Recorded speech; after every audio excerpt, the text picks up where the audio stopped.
Manuel Fariñas, él es psicólogo, su cuenta es @psicoentorno. Gracias por estar aquí, Manuel, bienvenido. Muchas gracias. Y contigo queremos conversar sobre este proceso. ¿Por qué siempre se requiere un especialista desde el punto de vista psicológico que acompañe al paciente que se va a enfrentar o de alguna manera se va a someter a una operación de este tipo? El impacto emocional del antes y el después. Pareciera que es nada, pareciera que el paciente dice, bueno, antes era gordito o gordita y ahora voy a ser flaco o flaca. Pero aquí hay una parte que la piensa, ¿no? Sí, bueno, primero, gracias por estar acá, una oportunidad para ofrecerle al público en general información acerca de este tema, que algunos dicen que, bueno, yo de esa agua no beberé, algunos dicen no la necesito o finalmente yo puedo solo. Cuando ya incurren, ya se introducen dentro de este tema, la gente ve las opciones y sufren prácticamente anticipadamente un duelo. Es algo interesante, ¿no? Con lo que decías del cambio corporal. O sea, el duelo no solamente se refiere a muerte.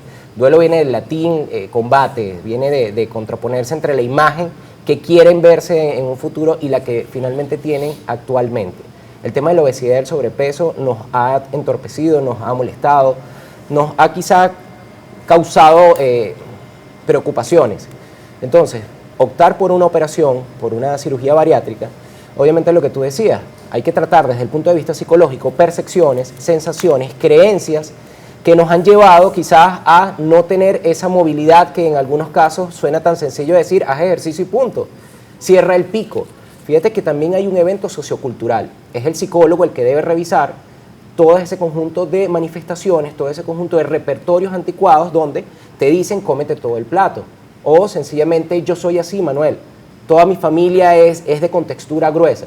Entonces, junto con la psicología, tú tienes que trabajar, obviamente, todo ese conjunto de pensamientos, ideas distorsionadas también. La psicología cognitiva se va a encargar de eso.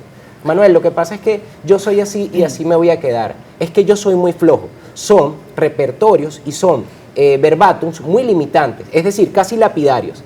Es el psicólogo el que se encarga de organizar y ahí ves el contraste y lo que la gente piensa o la generalidad y finalmente lo que tiene que verse desde el punto de vista técnico. Ahora, Manuel, es cierto que la parte emocional influye en el peso, quiero decir, estas personas que de repente empiezan a engordar y engordar y engordar, tiene que ver con un aspecto emocional, estrés, preocupación, hay una emoción que no pueden de alguna manera controlar, manejar, que llegan a un peso excesivo, vamos a decir así, que deben someterse a una cirugía bariátrica, pero que si no pasan por el psicólogo pierden la cirugía.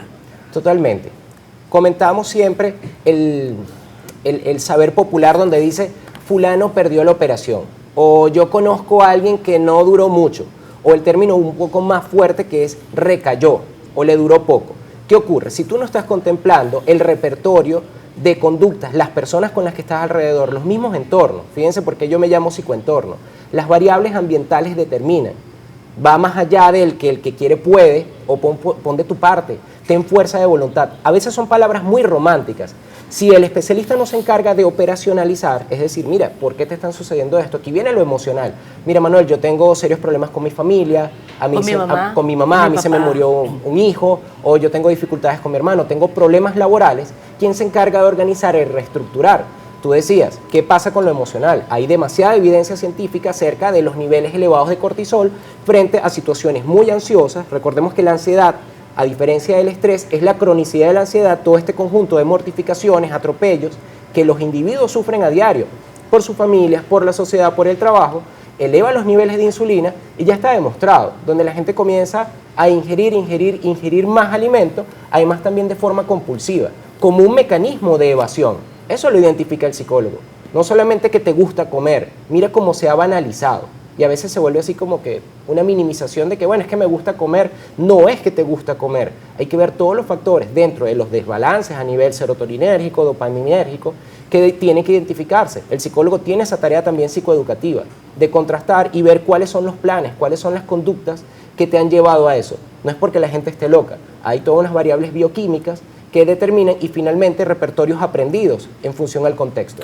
Ahora, Manuel, porque se dice, y uno a veces lo lee mucho en algunos estudios o algunos trabajos, inclusive por parte de psicólogos, el paciente que tiene la mente de gordito. ¿Qué es tener una mente de gordito? Se popularizó en un momento con esto de los niveles de insulina elevados, ¿no? Que la gente entonces ya a partir de las 2 de la tarde ya se le activaba ese cerebro de gordito. No es más que todo este desbalance que tenemos acerca también del consumo de carbohidratos, también hay bastantes investigaciones, donde cuesta a veces decirlo, pero los pacientes normalmente sufren cierto pico de abstinencia, donde requieren de algunas sustancias como los azúcares, como todos los carbohidratos, entonces se identifican con ese no sé qué sé yo.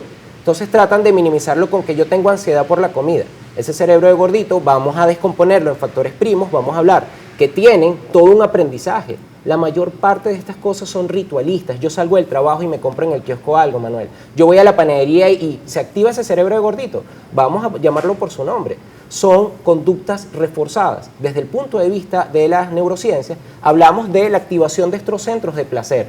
El hipotálamo tiene un papel importantísimo aquí. O sea, no sabes qué fue primero el huevo o la gallina. Yo como porque me gusta o me gusta porque como. Entonces, fíjate la adicción que se puede estar generando ante este tipo de sustancias cuando la gente se somete de repente a unos ayunos intermitentes, de repente se somete a un tipo de alimentación más balanceada, más sana y está ausente de todo este conjunto de sustancias que están activando el hipotálamo, nos damos cuenta que la gente dice, mira Manuel, mi vida cambió, me siento más desinflamado. Hay que evaluar todas estas cosas, más que ponerle una etiqueta chévere como decir tóxico, cerebro de gordito y todo esto. Hay unas causas y unos factores que están influyendo. Ahora, tiene que ver con un aspecto emocional, las personas que quieren estar comiendo todo el día. Te dicen, por ejemplo, bueno, mira, mañana vamos a recibir una visita en casa, pendiente de que todo esté listo, pendiente de que tengas chuchería para los niños, no sé, pasapalos para los amigos. ¿Sabes? Se van adelantando a lo que, no importa cómo la vamos a pasar, sino es pendiente que no se pierdan detalles del consumo, de lo que nosotros vamos a comer, indistintamente que ingieran o no ingieran bebidas alcohólicas, porque de repente si lo reciben en la mañana, pero tú dices, no, pendiente porque, no sé, hay que darles desayuno, hay que recibirlos con una tortica, ¿entiendes? Una de las cosas que se trabaja en psicología bariátrica, fundamentalmente lo que hacemos nosotros desde la Unidad Bariátrica y Metabólica allá UBAN en el Hospital de Clínicas Caracas, es que tenemos que destacar el evento sociocultural. Y es lo que yo hago el llamado a las personas. O sea, venimos de contextos donde nuestra principal fuente de gratificación finalmente es la comida, todo está asociado a comida. Idealizamos el alimento, aquí viene el contraste, luego lo explicará la licenciada Claudia Patricia, acerca de cómo psicología y nutrición van de la mano, junto ya con la parte médica. ¿Qué ocurre? La gente idealiza las comidas, hay demasiada oferta también. O sea, hay cualquier cantidad de deliveries, hay restaurantes, hay cuadras gastronómicas, y la manera en la que nosotros estamos evadiendo algunos de los conflictos, preocupaciones y mortificaciones, finalmente es la comida. También el nivel de accesibilidad, eso lo evalúas tú con un terapeuta. Es que se me hace muy sencillo, es que en la oficina venden pastelitos, venden hotcakes. Entonces, no estamos teniendo como que esas conductas que compiten contra la idealización del comer. Todo es comer, con la familia, las reconciliaciones, todo el haber popular donde el amor entra por la cocina, barriga llena, corazón contento. Aquí está la parte cognitiva. Finalmente, como uno habla, termina pensando y creando estructuras autocumplidoras. Ahora, tú has dicho algo interesante. Evaluar con el terapeuta ese no me puedo contener porque en la oficina están vendiendo esto más esto más esto. Problemas de impulsividad también. Pero también es cierto, y tú por favor me corrige, que uno tiene el poder de hablar con el cuerpo y decirle, ¿realmente quieres esto? Porque, ¿qué quieres comer? Cualquier cosa. No, cualquier cosa no es. Tú no quieres comer cualquier cosa. Hay algo que tú dices, que tu cuerpo, si yo le doy darle alimento a tu cuerpo no lo va a querer. Y empiezas a sentirte mal. ¿Eso es cierto? Pero eso no es tan ingenuo como la gente lo ha dicho, porque lo comenzamos a poner como fantasmas, como un duendecillo maligno que opera en nuestra cabeza, y yo no sé eso porque eso viene de nuestras abuelas. Ahorita hay demasiada evidencia científica. ¿Qué está pasando dentro de los estudios de nutrición? La disbiosis intestinal, todo ese conjunto de bacterias se está llegando a considerar que están solicitando cierto tipo de sustancias particularmente y mandan el mensaje a nivel cerebral donde yo digo, yo no quiero eso, yo no quiero una sopa de celery, yo no quiero una sopa de oyama, yo lo que quiero son unas fresas con crema. Entonces, esa entidad tan extraña ya tiene su nombre. Entonces es toda una cadena ramificada donde tú dices, ¿realmente yo quiero lo que quiero? ¿O es la oportunidad del alimento que lo tengo allí? O sea, en psicología, ¿qué hacemos? Buscamos que el sujeto esté muy atento a esto, tenga maneras de contenerse y tenga actividades alternativas. No solamente es decirle y regañarlo. ¿Por qué no haces esto? Si tú sabes lo bien, mucha información hay en redes. La gente casi que se quiere hacer especialista con respecto, bueno, a estas populares marcas, todos quieren ser nutricionistas, todos quieren saber de ejercicio, pero ¿qué ocurre? Que no lo terminan haciendo. Finalmente no están pudiendo controlar o contener por problemas de impulsividad, por evasión también ante situaciones desagradables. Mi novio me dejó, ahí me mandaron un mensaje que tenemos que hablar, o realmente tengo demasiados conflictos en el trabajo. O sea, ¿qué pasa cuando tú tienes que revisar cómo son tus cogniciones y cuáles son tus conductas y a qué te estás sometiendo? Amigos que están comiendo todos los fines de semana parrilla y están bebiendo bebidas espirituosas. Ahí está el punto, donde tú dices, le voy a decir no. Es odioso a veces para el psicólogo y para el nutricionista estarle prohibiendo cosas. Mientras más tú prohíbes, más desarrollas ese morbo y ese sadismo por ir en contra de la regla. Manuel, ¿ha pasado que de repente en consulta pacientes que tienen sobrepeso u obesidad y que no lo reconocen y que de la mano de la terapia lo llevan al proceso de aceptación si realmente soy obeso, si realmente debo someterme a esta intervención? En la Unidad Bariátrica Metabólica UBAN, allá en el Hospital de Clínicas Caracas, nosotros tenemos que acompañar al sujeto desde que llega, desde que llena la primera planilla y dice, yo seré candidato para esto. ¿Qué ocurre? Viene toda la entrevista inicial y comienzan a relatar un poco. Ahí como una especie de historia, se hace una anamnesis de cómo fueron sus antecedentes, cuáles fueron sus padres. Entonces, la persona a veces dice, no lo necesito, yo vine obligada hasta acá. O tengo un amigo de un amigo que lo hizo y me lo recomendó. ¿Qué ocurre? Cuando tú le planteas, y es la formalidad, es la manera de organizar factores. A mí me gusta mucho rayar. O sea, yo hago esquemas, saco flechitas, nubes, y te das cuenta todo. Estrés, ansiedad, niveles de insulina, pasado. Entonces, la gente a veces se niega y dice, yo soy un gordito feliz. Ya esa frase está totalmente caduca en pleno siglo XXI, donde ves que no tienes la movilidad necesaria, donde se te dificulta el aseo personal, donde tus relaciones íntimas también están comprometidas, tu autoestima, tu autoimagen y la autovaloración son cosas que debe revisar el especialista. Pero sí hay una primera resistencia en función a complejos, a pasado, a también bloqueos. Yo no me voy a someter a eso. Eso es una de las primeras respuestas que tenemos de los pacientes. Fíjate, escribe Neri Gómez, feliz día. Ajá. El consumo de muchos carbohidratos y la cultura más la toma de conciencia. Es que nuestra arepa es muy sabrosa. Barriga llena, corazón contento. Fíjense que esas expresiones ya a estas alturas, cuando ha avanzado la tecnología, donde tenemos satélites en el espacio, todo está avanzando y tenemos todavía esta forma de hablar que no nos está ayudando tanto. Por supuesto, chéverísimo la arepa, que si es de Venezuela o es de otro país, que es deliciosa. Veamos cómo nos deslumbramos. Ese deslumbramiento a veces nos coarta y nos lapida a que eternamente vamos a estar ansiosos por eso. ¿Qué ocurre cuando se prepara el paciente? No para que sea resistente, sino que diga, mira, esa comida no es más atractiva que otras. O sea, cambiar, hacer esa reestructuración cognitiva acerca de lo que me apetece y lo que realmente es sano, luego se revisará a nivel nutritivo. También hay ese acompañamiento. ¿Cuánto tardas tú en quemar 340 calorías? O sea, hay un aparataje también logístico, donde tú tienes que tratar que no lo estás desgastando. Con tan solo caminar en una de estas plazas de nuestra ciudad no basta para tú consumir. El eterno juego del déficit calórico, no llegamos a alcanzar a la liebre, la tortuga no la alcanza. ¿Por qué? Porque estamos consumiendo más carbohidratos, comidas que no estamos metabolizando bien y finalmente caemos en ese círculo vicioso. Esa confrontación tiene que hacerse con el paciente y no solamente por su mero deseo o la famosa conciencia que se romantiza tanto, porque terminamos atacando y el paciente se frustra. No has tenido conciencia, no has puesto de tu parte. Eso es muy chocante para cualquiera. Entonces el psicólogo no tiene esa tarea, ni el nutricionista, regañar, castigar, ser tan punitivo. No, también hay un trabajo con la familia.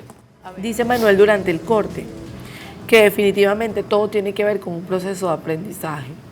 Y en la vida adulta somos lo que nos inculcaron en la vida de pequeño. Si nos permitieron refrescos, o nos permitieron algún tipo de chucherías, etcétera. O no los permitieron y cuando lo probamos, ¡ay, Dios mío! Es una lucha cultural, es una lucha familiar. una de las cosas que se enfrenta de primera mano el terapeuta es confrontar todo ese pasado. Somos a veces unos nostálgicos con respecto, mira Manuel, ¿me vas tú a quitar lo que yo he comido durante años? Nos estamos lapidando, nos estamos quedando empecinados, como tú decías, que yo soy como a mí me criaron. Esa creencia se hizo muy popular. Hoy en día se está derrumbando desde la psicología cognitiva. No solamente somos esos primeros 5 años de vida, sí, son importantísimos. También nos minimizamos nuestra responsabilidad y dense cuenta cuál es la importancia de identificar los contextos actuales. Yo muy fácilmente digo, yo soy lo que me enseñaron, pero ¿qué pasa con tu adolescencia? ¿Qué pasa con tu adultez? ¿Qué pasa con los procesos también de reaprendizaje? Entonces, aquello de llamar todo inconsciente o que esto es inconsciente o que a mí me lo enseñaron y la crianza es, sí, es muy importante, pero vamos a hacernos responsables de los elementos actuales, que yo estoy respondiendo ante unos estímulos, que estos estímulos me están reforzando, me están causando gratificación y ese es el sistema. La fórmula no es compleja, pero tampoco es tan fácil decir yo soy lo que me criaron y tú no vas a luchar con tantos años. Hay una confrontación y hay un duelo como tú decías. Abandonar finalmente toda esa perspectiva que me dicen que yo soy la gordita chévere o soy el gordito chévere. También duelo, yo te decía que no necesariamente es muerte, es cierre de ciclos. Es un duelo que estás llevando, un duelo como confrontación. Estás llevando contra esa imagen pasada, contra una nueva vida, un nuevo estilo, un mejoramiento en tu salud, y eso es lo que te ofrece la cirugía bariátrica. Cuando hablan con el doctor, pero ya va, esto es peligroso, se enfrenta el psicólogo a eso. ¿Cuáles son tus temores? ¿Cuáles son tus fobias? Ahí viene una parte psicoeducativa. ¿Has visto los videos? No, eso me da asco, eso me da terror. No, yo les pido, por favor, sin ánimos de incentivar un sadismo o por la operación o por todo lo que pueda implicar un proceso quirúrgico, yo les digo, mira, es muy sencillo, tiene muy alta probabilidad de éxito. Es que yo me concentro en lo malo. Eso es una idea distorsionada donde el paciente catastrofiza, donde el paciente ve todo lo peyorativo, lo desafiante de una operación y tú buscas bajar esos niveles de ansiedad. Luchar contra miedo, luchar contra la ansiedad y finalmente con el peor escenario posible. Derrumbar todas esas creencias y más bien trabajar sobre, mira cómo te va a mejorar la vida. Con respecto a lo de la imagen corporal, ¿por qué pensar solamente en lo malo y no decir, tú puedes tonificar nuevamente tus músculos? No necesariamente te tiene que quedar el pellejo guindando. Si son casos muy graves, obviamente se les dice más adelante, vas a tener menos peso, puedes disminuir el riesgo de sufrir hipertensión o si la tienes, realmente disminuir el número de medicamentos, también el síndrome metabólico, la diabetes, son aspectos que mejoran considerablemente con la cirugía bariátrica. Lo va a explicar más adelante el doctor. ¿Qué ocurre? Que nosotros vamos a trabajar finalmente con ese tipo de vida que va a tener, que va a ser mejor. O sea, se ven mucho más jóvenes las personas, pueden realizar actividades al aire libre, se sienten mejor con sus parejas, con su familia y con su círculo de amistades. Hablar de lo bueno, principalmente. Buenos días, tengo un niño de 12 años, es futbolista, entrena todos los días y no come carne, pollo ni pescado como suplemento de las proteínas. Bueno, esto lo vamos a hablar con la nutricionista que viene más adelante. Aquí vamos a seguir revisando. A ver, Manuel, emocionalmente estoy dejando una vida y estoy cambiando de vida. Estoy dejando quizá esa forma de que la gente me atienda y me entienda, porque es que el obeso no puede caminar bien o le cuesta subir, etcétera, etcétera. Entonces emocionalmente tienes la atención de la gente ahí, pero cuando ya empiezas a perder el peso, ya posiblemente te digan, no hombre, ya tú puedes subir las escaleras solo, por decir un ejemplo. Ok. Entonces puede ser que se saboteen, sí, y al sabotearse pierdes la cirugía bariátrica o el balón en su defecto. Lo decía anteriormente, vivir ese contraste entre lo que yo he sido durante años, esa nostalgia de que yo soy el gordito chévere, yo sobrecompenso brindándole a todos, he encontrado el placer en la comida, he conseguido también lo que se evalúa en psicología como una ganancia secundaria, es la compasión, es el que me hagan todas las cosas. O sea, no es tan fácil juzgar a la persona que tiene una obesidad, o sea, han sido muchos los factores que han pasado por allí. O sea, o trabajos muy agobiantes o una super responsabilidad, desde después del parto me quedé en la casa cuidando a los niños. Tenemos que evaluar todas estas variables y no solamente juzgar. ¿Qué ocurre? Cuando les viene este cambio de vida, tú dices, bueno, voy a retomar mi vida anterior. Por eso hay que invitar al paciente a que ya hay una reformulación, hay procesos de reaprendizaje. Ese es el choque más duro, donde dicen, ¿realmente será posible? podré seguir siendo la misma persona simpática. Ahí hay aspectos de personalidad, donde hay que destacar, mira, tú no solamente eres una voluminosidad, no solamente busques la compasión de la gente y tratar de ver que no haya un tipo de trastorno también de base. Ahora, desde el punto de vista emocional, cuando tú ves a alguien que va perdiendo peso, chévere, y tú le dices, wow, ¿cuánto has perdido peso, chévere, te ves tan bien? O esa persona se ve en el espejo y se ve delgada o delgado, pareciera que le dices, vuelve a rellenar esa ropa, porque es automático, o sea, no todos los casos, evidentemente, pero hay como ese saboteo de, o no me lo merezco, hay una baja autoestima ahí, un no me lo merezco. Hay un primero y un papel cultural, donde se legitimó el hecho de que estar rellenito es estar saludable, porque mira las asociaciones que hay desde el punto de vista verbal. Métete energía, tienes que tener combustible para el cuerpo, ¿te das cuenta? Tienes que tener sustancia, a mí me gusta donde hay carne, o sea, mira todas estas connotaciones, porque se atribuía a este tipo de enfermedades terminales donde la persona queda de forma calabérica. No, hay un peso adecuado, que lo tienes que evaluar con medidas antropométricas, que lo hacen obviamente los nutricionistas, que lo hacen los médicos, y donde tú dices, tengo un peso adecuado, que me permite tener funciones orgánicas adecuadas, no las dificultades de hipertensión, diabetes, todas las complicaciones y de movilidad. Entonces, estamos combatiendo entre estar totalmente carente de salud y tener una salud estable. Entonces, el papel de la gente es también importante, no estar buscando siempre la idea de que comer y de tener energía es lo fabuloso, tampoco el de privarse de todo esto. Entonces, tú me decías, ¿hay baja autoestima? Sí puede haber problemas de autoimagen, puede haber también trastornos dismórficos de la personalidad, donde no me siento yo, eso lo sufren muchos pacientes, cambié totalmente. Y también hay casos donde la gente dice, mira, me siento mucho más chévere, me dicen estoy delgado, te ves mucho más joven, te ves más bonito, mira, me queda toda la ropa. Hay que hablar a veces con el paciente de todas las mejoras que va a tener, poderse poner la ropa que quiera, ir a la playa y adecuarse el traje de baño, lucirse, tener mejor aceptación de su cuerpo. Eso es una de las cosas que tenemos también que evaluar como manera positiva, no solamente que se puede perder la operación. ¿Qué relación existe entre la salud emocional y el tema de la conciencia de la salud física en el obeso? ¿Realmente superan esta situación? Pregunta. Totalmente. La información, yo digo a veces desde psicología, el conocimiento es poder. Solamente el conocimiento nos hará libres. O sea, hay muchas fuentes de información donde todo el mundo está leyendo, pero la gran pregunta es ¿por qué no se hace lo que se tiene que hacer? Tenemos que identificar cuáles son esos obstáculos, cuáles son los enemigos en los que yo caigo solamente en lo fácil. Sí hay un proceso de conciencia, pero no tan romántico como lo han visto a nivel de la historia. Hay que aplicarse, hay que hacer cosas, hay que comenzar a tomar mecanismos de contención, hay que renunciar a algunas cosas de la manera más paulatina, no es de golpe a veces. Entonces, sí hay un proceso donde las personas, para mejorar su condición anímica, sí tienen que estudiar y asesorarse con profesionales. Manuel, esta primera o esta consulta preoperatoria, ¿desde qué momento, o sea, cuando el paciente decide ya operarse, va al médico bariatra, le dice, etcétera, va al psicólogo, cuántos acompañamientos llevan antes de la operación? Yo recomiendo normalmente por lo menos dos consultas. La primera para tener todos los datos de sus antecedentes familiares. Se tratan repertorios comportamentales, impresiones, creencias, percepciones, las mismas sensaciones, los sentimientos que se tiene hacia sí mismo y los retos a los que se va a enfrentar. La segunda es definir ya este proceso ansioso, las posibles consideraciones, los objetivos, el proyecto que se tiene más adelante.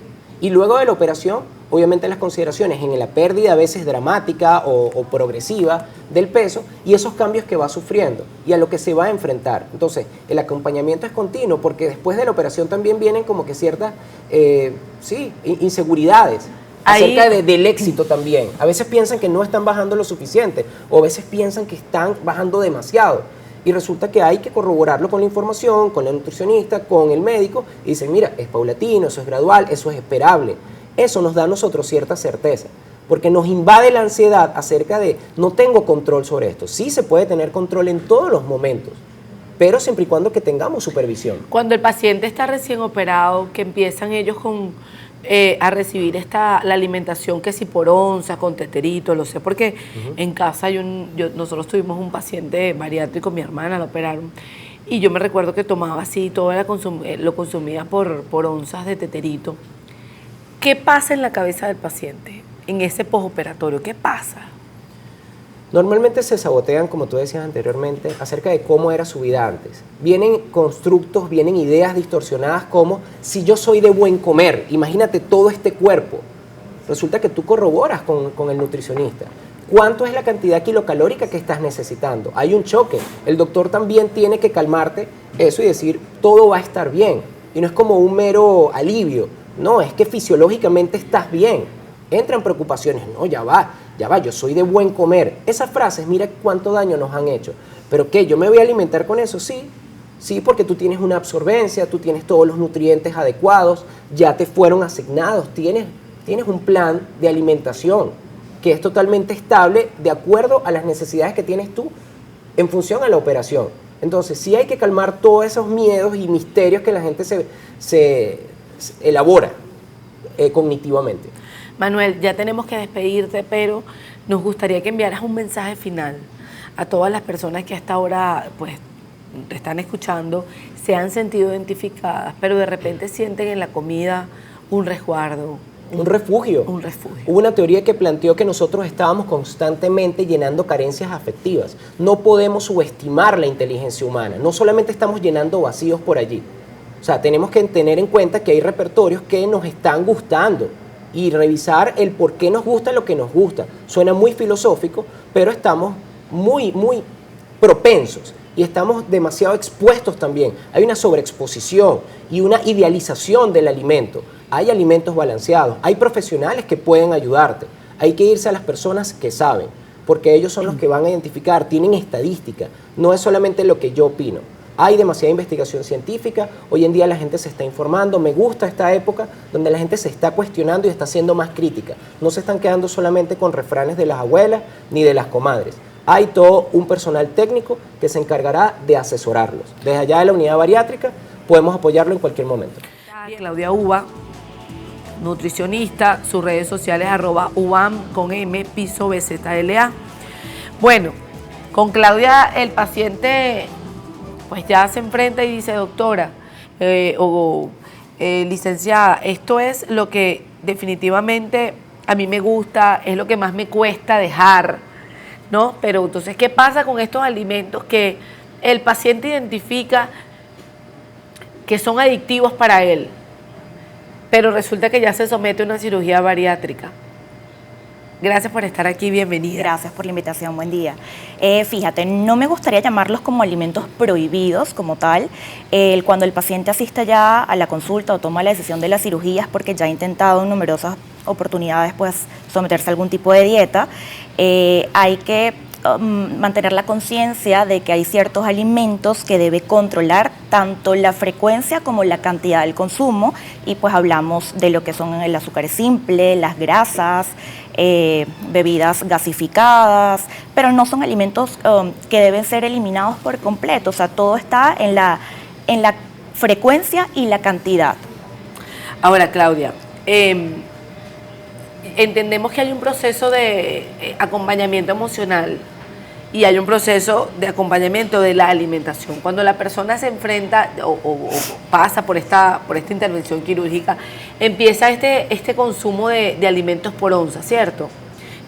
No sé, se va distribuyendo según por cantidad de horas, etcétera. Más o menos, ¿cómo es el proceso de la alimentación después de enfrentarse o después de someterse, mejor dicho, a una operación bariátrica? Bueno, comienza desde que atendemos a ese paciente en la consulta para crearle pues conciencia y los hábitos que va a tener que mantener posterior a la cirugía. Y una de las cosas más importantes es reforzar el tema de los horarios de las comidas, de que debe comer menor cantidad pero en varias frecuencia, ¿okay? Varias comidas al día. Pues básicamente eso, temas de horarios, de incorporar la actividad física como parte del tratamiento, ¿ok? Ok.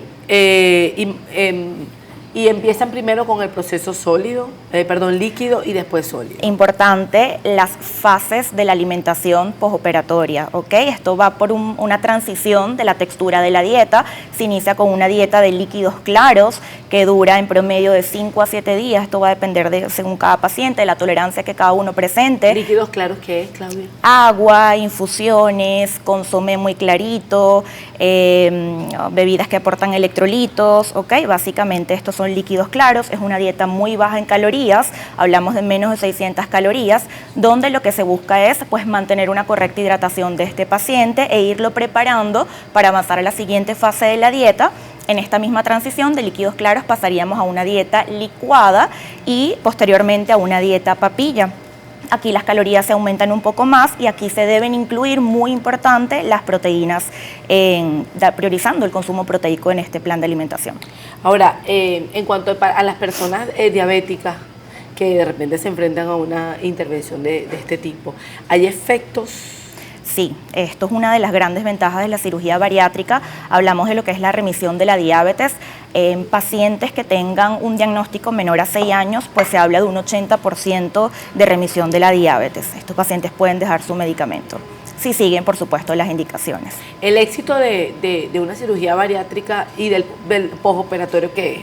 Respetar los horarios de las comidas, la porción, porque de repente te mandan a consumir, qué sé yo, 3 onzas.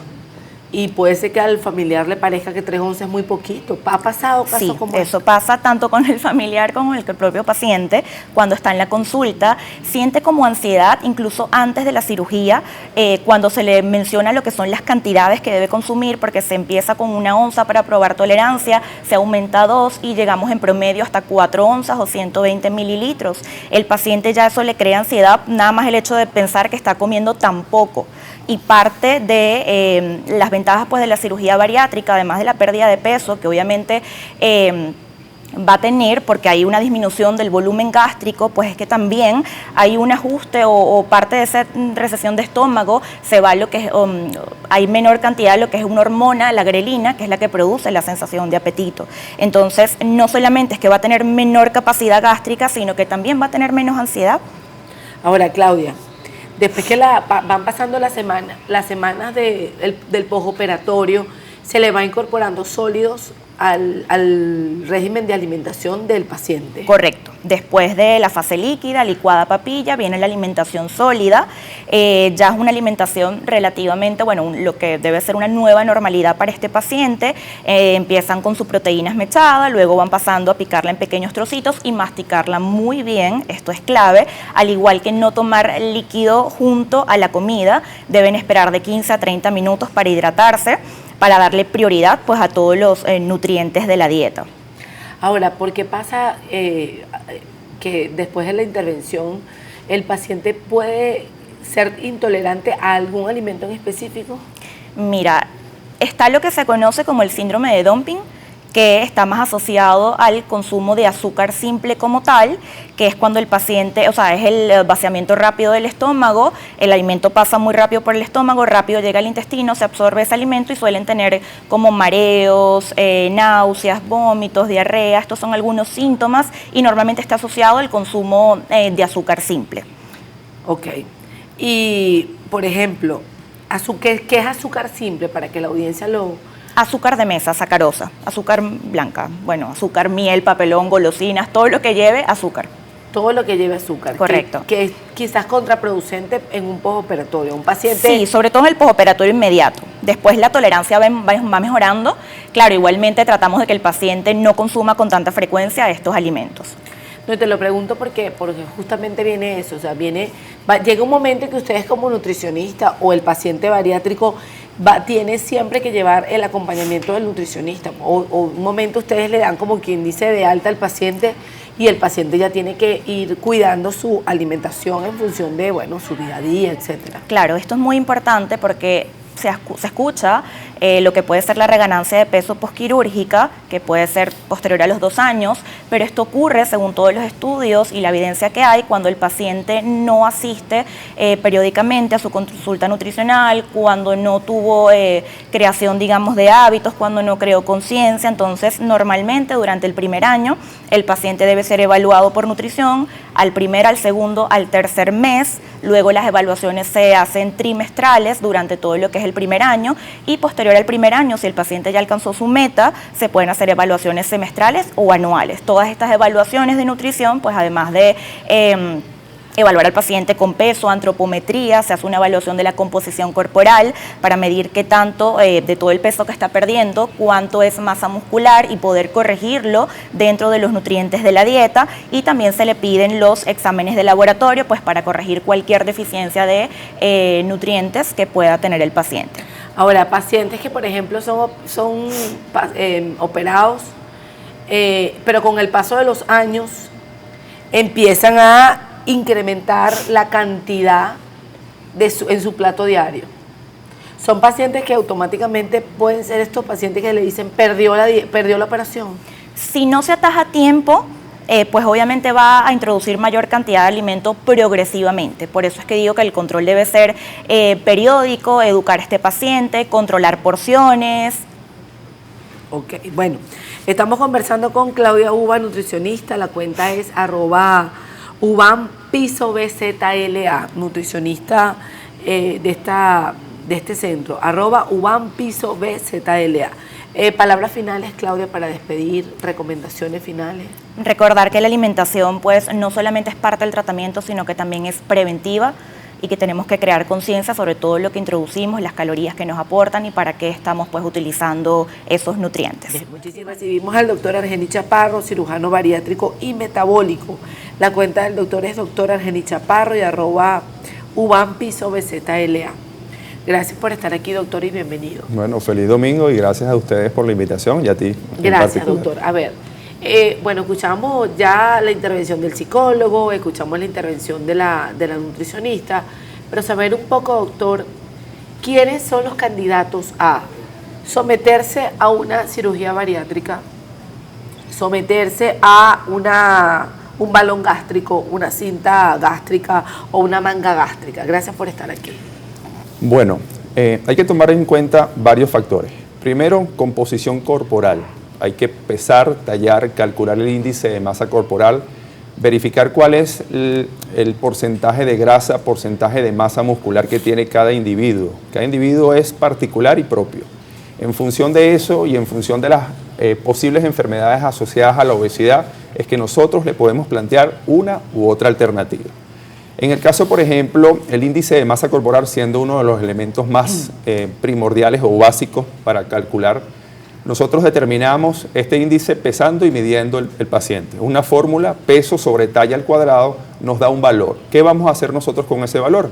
Hay una tabla aprobada por la Organización Mundial de la Salud en donde me establece el índice de masa corporal de los seres humanos, teniendo aquel que un valor por debajo de 19, 20, decimos que tiene un peso normal. Entre 20 y 25 decimos que es un índice de masa corporal adecuado para esa persona. Luego de 25 hasta 29.9 hablamos de sobrepeso.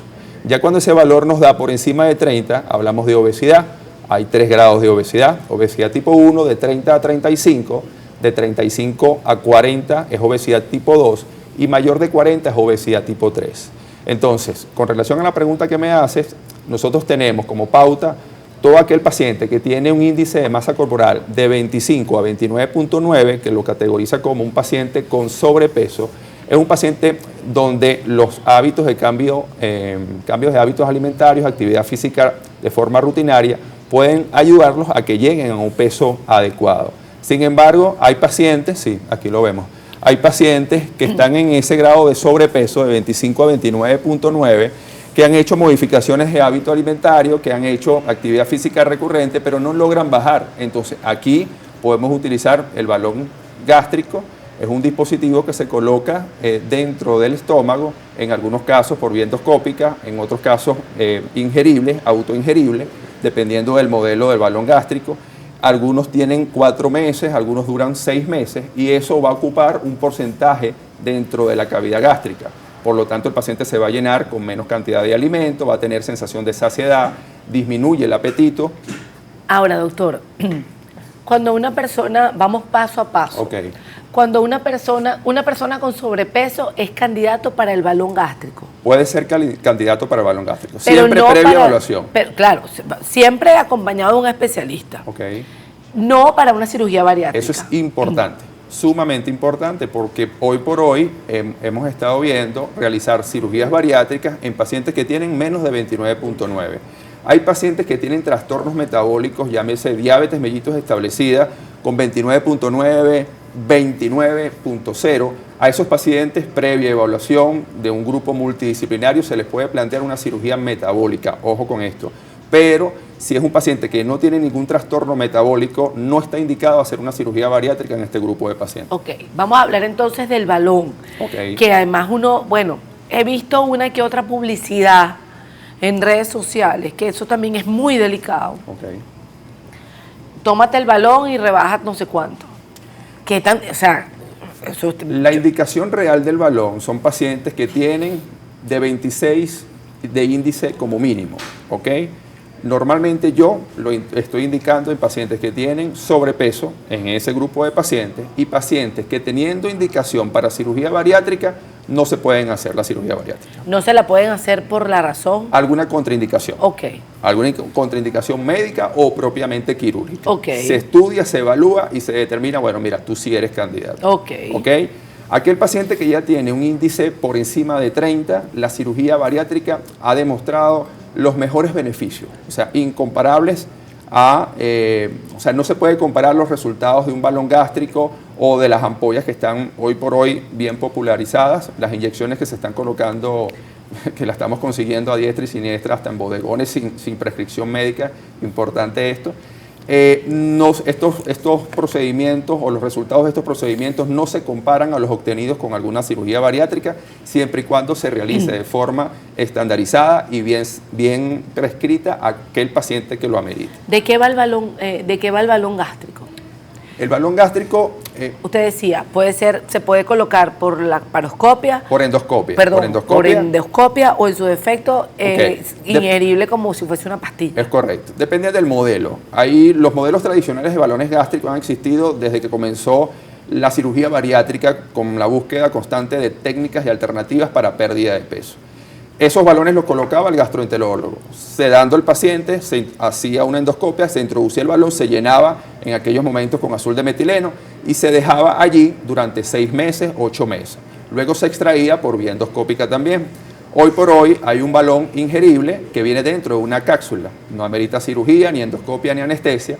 Se coloca de forma ambulatoria, el paciente ingiere la cápsula, nosotros la llenamos con 550 cc de solución y eso queda allí durante 4 meses. Esos son los modelos de balones que tenemos ¿No actualmente. hay contraindicaciones? Claro, sí, hay ¿No contraindicaciones. se puede romper eso? Si se rompe, ¿qué pasa? Eso es silicón, o sea, es bastante resistente, ¿ok? Es bastante resistente, sin embargo, han ocurrido situaciones en donde hay un vaciamiento prematuro, ¿ok? Antes de los 4 meses. El balón puede salir, el balón puede ocasionar un grado de obstrucción intestinal, ¿ok? El balón puede provocar sintomatologías como náuseas, vómitos, dolor, puede provocar reflujo, acidez, muchos gases. Esos son unos de los síntomas por los cuales se quejan los pacientes. Pero bueno, esto se puede manejar con ciertos medicamentos, ¿ok? Ok. Por eso es tan importante, además, siempre ir acompañado de la supervisión médica. Completamente. Ahora, cuando el paciente ya se le introdujo el balón, sea por la paroscopia o sea en su defecto como una pastillita, ¿qué viene después, doctor? ¿Cómo es la alimentación de ese paciente? ¿Cómo el bariátrico? ¿Que si por oncita? ¿Que si cada tantas horas? Sí, o sea, buscamos la forma de que esté asesorado siempre por el psicólogo y el nutricionista. Estas dos personas van de la mano con el cirujano bariátrico y le van dando las pautas de seguimiento nutricional y psicológica. En el caso de la parte nutricional es fundamental modificar hábitos alimentarios. El paciente se tiene que acostumbrar a comer pequeñas porciones, aumentar el número de veces que consume alimentos durante el día y hacer actividad física de forma recurrente. Es importante hacerle entender a la persona que se coloque un balón gástrico que esto no es una técnica milagrosa, sí, tiene unos buenos resultados siempre y cuando el paciente forme parte del proceso. Una vez que el paciente haya expulsado el balón a los 4 meses, el grado de compromiso que debe tener el paciente debe ser tal para evitar la reganancia de peso y para evitar justamente el efecto rebote que puede provocar el balón. Ok. A cualquier edad, o sea, quiero decir, una persona en edad adolescente, ¿se puede colocar el balón? Inicialmente las casas comerciales de los balones indicaban que el balón se le podía colocar a pacientes mayores de 18 años. Sin embargo, hoy aparece una nueva resolución en donde se le puede colocar a pacientes de menores de edad. ¿Okay? Inclusive a pacientes de la tercera edad también está indicado, se les puede colocar si no tiene ninguna contraindicación el balón. Ok, no, yo lo digo por el tema de que definitivamente cuando empiezas a perder peso, empiezas a recuperar calidad de vida. Es correcto. Y en estas edades que, bueno, que el bullying no perdona, doctor. Totalmente. Entonces tú dices, totalmente. bueno, de alguna manera quizás hay alguna mamá que le preocupa el excesivo peso de su hijo o de su hija, entonces que puedan recurrir a esta técnica. Siempre es importante recurrir con el especialista. O sea, hablábamos de los diferentes grados de obesidad. O sea, nosotros, por ejemplo, cuando tenemos ya un paciente con un índice de masa corporal por encima de 30, indicamos cirugía bariátrica. En aquellos pacientes, por ejemplo, que tiene 31, 32, 36 de índice de masa corporal sin trastornos metabólicos, yo particularmente recomiendo como primera opción una cirugía bariátrica tipo manga gástrica, cirugía tipo gastrectomía vertical en manga que se hace hoy por hoy por laparoscopia, inclusive por puertos reducidos. Disminuimos el número de heridas visibles que desde el punto de vista estético ayuda mucho a tomar la decisión. Entonces es una cirugía controlada que se hace por lo general entre 45 a 60 minutos, una hora, y luego el paciente comienza a caminar, comienza a deambular, el día siguiente se va de alta y comienza esos cambios progresivos que lo va llevando a un mejor estilo de vida. Ok, ya hablamos del tema del balón gástrico, los beneficios y las desventajas. Nos vamos ahora, ¿la cinta gástrica qué es, doctor? La cinta, entiendo que lo mencionas como la banda gástrica, se llama así, banda gástrica. Hoy por hoy, esta banda más bien lo estamos retirando. Fue un método muy utilizado hace 30, 35 años, donde colocábamos alrededor, por vía laparoscópica, alrededor del estómago, un anillo que tenía una válvula que se colocaba subcutáneo, debajo de la piel. Esa válvula se podía inclusive automanipular por el mismo paciente, se la podía inyectar, se le podía colocar en solución, aumentando el volumen de la banda y estrechando el estómago. De esta manera el paciente se veía restringido a la hora de consumir alimentos. Y luego cuando quería comer más se la podía espichar. Entonces, hoy por hoy nosotros lo que estamos haciendo es retirando banda gástrica y transformando esto a otros tipos de procedimientos, llámese manga gástrica o bypass gástrico. ¿Ok? ¿La manga gástrica cuál es? La manga gástrica es un procedimiento donde nosotros seccionamos y engrapamos 2/3 partes de estómago. Si lo vemos de una forma longitudinal como un saco, el estómago, nosotros lo que hacemos es cortar desde abajo hacia arriba 2/3 partes. Entonces al paciente le va a quedar una estructura gástrica tubular, como un tubo. Se llama manga porque asemeja a la manga larga de una camisa. Un tubo estrecho que disminuye la capacidad gástrica. Y extraemos del abdomen del paciente 2/3 partes de estómago. O sea, sacamos una porción importante de estómago. Cabe destacar que en esa porción de estómago hay un grupo de células que producen la hormona grelina, que es la hormona del hambre. Por lo tanto, al extraer esa porción, nosotros reducimos hasta el 70% de la producción de esta hormona. Entonces hay un efecto metabólico importante. Esa es la manga gástrica. La manga gástrica. Manga gástrica. Que se aplica en pacientes. Yo normalmente la indico en pacientes con un índice de 31 a 36 si no tiene trastornos metabólicos. Es decir, pacientes con obesidad tipo 1 y algunos pacientes con obesidad tipo 2. El balón gástrico, que es este dispositivo, vamos a llamarle, que se le puede colocar mediante por una endoscopia o autoingerible. Tenemos la manga gástrica, que es este tubo del que el doctor estaba hablando, okay. ¿Correcto? Y tenemos otra intervención que es el bypass gástrico. Es correcto. ¿De qué va el bypass, doctor? La cirugía tipo bypass gástrica también la hacemos por laparoscopia, ¿verdad? Es un procedimiento donde tiene dos partes. La parte superior, donde nosotros cortamos y hacemos un reservorio gástrico de pequeña capacidad. Si nosotros comparamos a la manga, también va a tener un efecto restrictivo. El paciente se va a llenar con menos cantidad de alimento. En la parte inferior nosotros vamos a cortar intestino delgado, entendiendo que el intestino es el órgano donde se absorben los diferentes nutrientes. En el estómago no se absorbe absolutamente nada. Entonces, nosotros haciendo una medida exacta, cortamos intestino más o menos como a 100, 150 o 200 centímetros, entendiendo que tenemos como 8 metros de intestino dentro de la cavidad abdominal. Y la parte inferior de esa sección nosotros la ascendemos y la unimos con el estómago pequeño.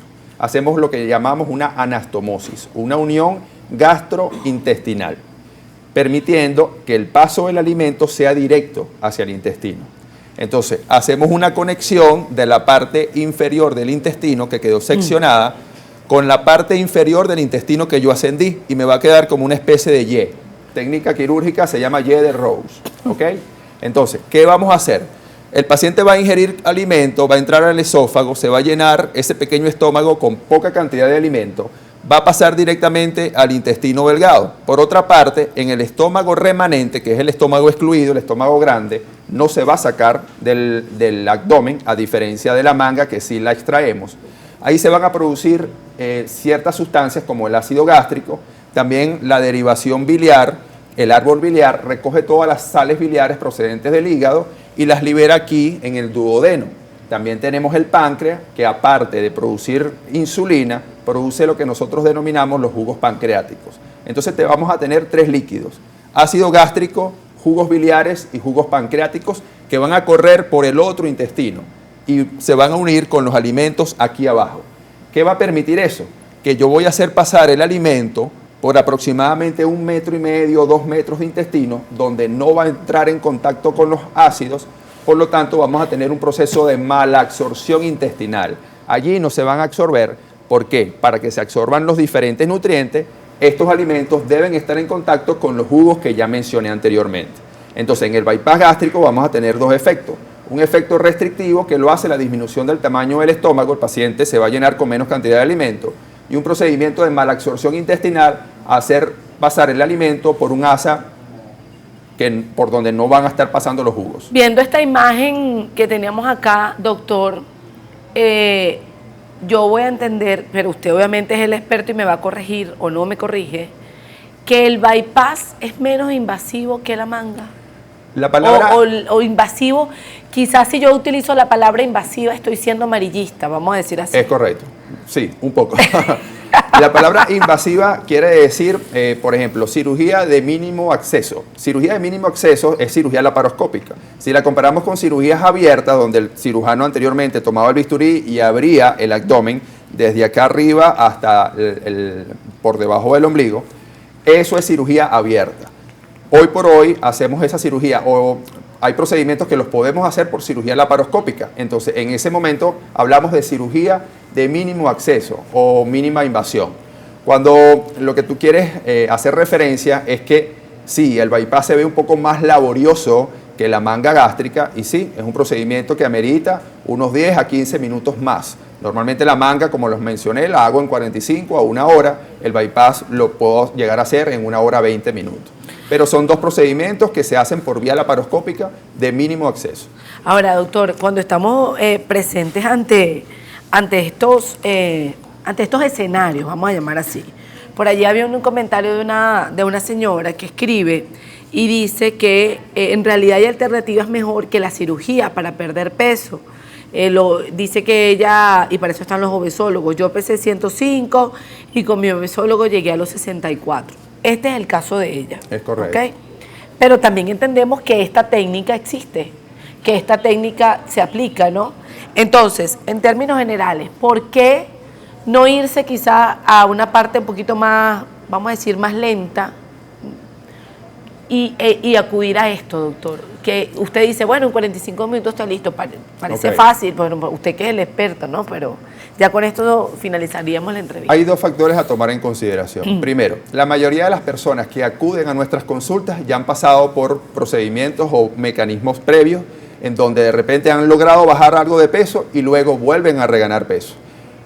Comienzan a pronunciar que, bueno, se tomaron unas pastillas, se pusieron una malla supralingual, se pusieron un balón, se pusieron esto, se pusieron aquello, o entraron en un plan nutricional adecuado, y bajaron de peso, fueron al gimnasio, comenzaron a hacer ejercicios funcionales, lograron perder algo, pero por alguna razón siempre vuelven a reganar el peso. Eso es un dato importante.